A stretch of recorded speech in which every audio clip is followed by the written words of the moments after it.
Bom, vamos falar agora sobre o livro A Comédia dos Erros, de William Shakespeare.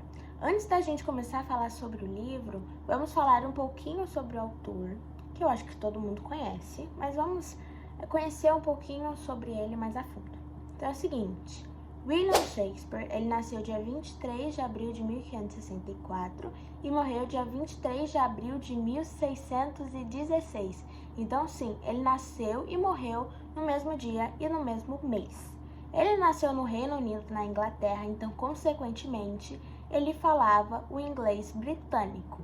Ele foi um poeta, dramaturgo e ator inglês e foi considerado o maior escritor do idioma inglês e também foi considerado o maior dramaturgo do mundo. Para quem não sabe o que é dramaturgo, dramaturgo é o autor de peças teatrais.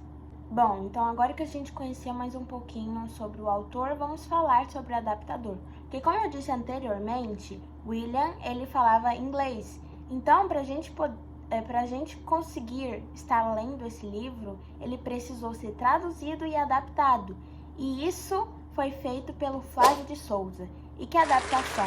Que assim, gente, William nasceu no século XVI. Então, a linguagem que era usada antigamente é muito diferente da que a gente usa atualmente.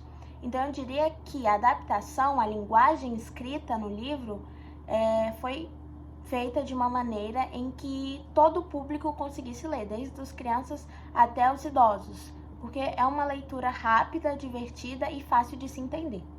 Então, assim, quando a gente pega e abre o livro, a gente vê que ele é um pouquinho diferente do que a gente está acostumado a ler. Porque, como eu disse anteriormente, já expliquei, William Shakespeare, ele era um dramaturgo. Então, quando a gente abre o livro, a gente percebe que esse livro é escrito como uma forma de roteiro, como se a gente fosse usar esse livro para fazer uma peça teatral. Tanto é que o índice, ele é separado de maneiras diferentes. Ele é separado em atos e em cada ato temos as cenas. Um fato engraçado desse livro é que na época em que ele foi escrito, as comédias não necessariamente precisavam ser engraçadas, e que o único detalhe que as diferenciavam da tragédia é que os personagens principais não morriam no final. Então, pra ser bem sincera, eu não tenho uma parte preferida do livro. Eu gostei dele como um todo, eu achei ele divertido e gostosinho de se ler.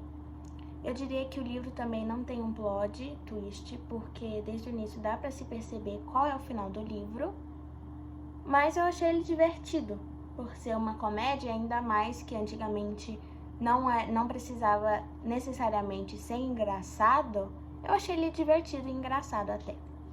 Então esse foi o meu vídeo falando sobre o livro A Comédia dos Erros.